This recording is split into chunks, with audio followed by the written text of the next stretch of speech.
आहा, चहा पिता पिता जेव्हा उपवास असतो ना, तेव्हा नेहमी प्रश्न पडतो की काय करावं. अगदी सोपं आहे. साबुदाणा घरामध्ये असतो, बटाटा असतो आणि त्याच्यापासूनच बनवला जातो साबुदाणा फिंगर्स. मंडळी, मी शेफ तुषार प्रीती देशमुख आपलं सगळ्यांचं रुचकर मेजवानीच्या आपल्या स्वयंपाकघरात स्वागत करतोय. चला तर मग तयार करूया साबुदाणा फिंगर्स. साबुदाणा फिंगर्स करण्यासाठी 2 महत्त्वाचे इन्ग्रेडियंट्स आहेत आणि ते म्हणजे साबुदाणा. साबुदाणा 3 ते 4 वेळा स्वच्छ पाण्याने धुवायचा आणि साबुदाणे बुडतील इतक्या पाण्यामध्ये 5 ते 6 तास भिजत ठेवायचे आणि पाणी काढून टाकायचं जर राहिलं असेल तर चाळणीवरती. दुसरं महत्त्वाचं म्हणजे बटाटे. मी 3 मोठे बटाटे घेतलेत.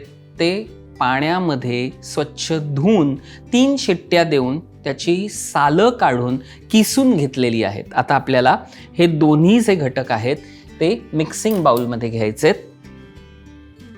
बटाटे जे आपण किसून घेतलेत, साबुदाणे साधारण आपण 150 ग्रॅम साबुदाणे भिजवले होते. आता ह्याच्यामध्ये आपल्याला कोथिंबीर घालायची आहे बारीक चिरलेली, 4 बारीक चिरलेल्या मिरच्या घालायच्या आहेत आपल्या आवडीनुसार, सेंधव मीठ चवीनुसार, साखर साधारण 1 चमचा, जिरं फक्त हातावरती घ्यायचंय 2 चमचे, छानपैकी हातावरती क्रश करायचं आणि मग हळूहळू त्याच्यामध्ये मिक्स करायचं. राजगिऱ्याचं पीठ अर्धी वाटी, जे साधारण 3 चमचे, छोटी वाटी शेंगदाण्याचा कूट. आणि आता आपल्याला हे छान सगळं हाताने एकजीव करून घ्यायचंय. तर आपल्याला ह्याच्यामध्ये तेल घ्यायचंय, साधारण 1 मोठा चमचा तेल. पुन्हा सगळं छानपैकी एकजीव करून घेऊया. मिश्रण छान मळून घेतलेलं आहे. आता आपल्याला गॅस ऑन करायचा आहे. आपण कढईत तेल घेतलेलं आहे डीप फ्रायसाठी. आता काय करायचं आहे, आपल्याला एका प्लेटमध्ये राजगिरा पीठ जे आहे ते पसरवून घ्यायचंय. हाताला थोडं तेल आणि ह्याचे छोटे छोटे आपल्याला गोळे करून घ्यायचे. एवढा साधारण एक गोळा करायचा. साबुदाणा वडा नाही बरं बनवायचा आहे, आपल्याला साबुदाणा फिंगर्स बनवायचे. त्याच्यामुळे मस्तपैकी ह्याला असे फिंगर्सचे आकार द्यायचे.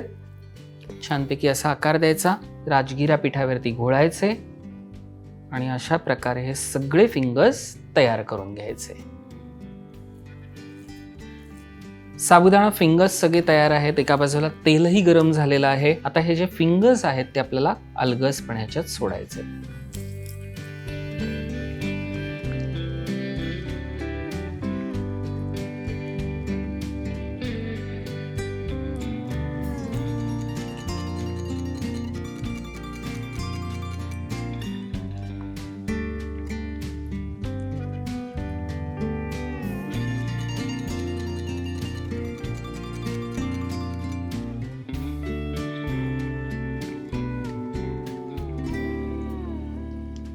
येस, सो अशा प्रकारे पहिली बॅच तर तयार आहे. दुसरी बॅच आपण तयार करून घेऊया.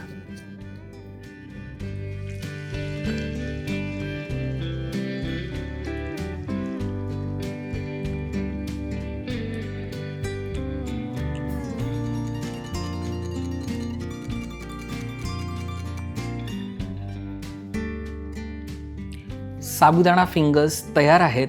ही रेसिपी तुम्हाला कशी वाटली हे कळवण्यासाठी रुचकर मेजवानी हा आपला चॅनल सबस्क्राईब करा, लाईक करा आणि त्यावरतीच कमेंट करून जरूर कळवा. मी शेफ तुषार प्रीती देशमुख आपली सगळ्यांची आज इथेच रजा घेतो. पुन्हा भेटूया पुढच्या भागात. नमस्कार.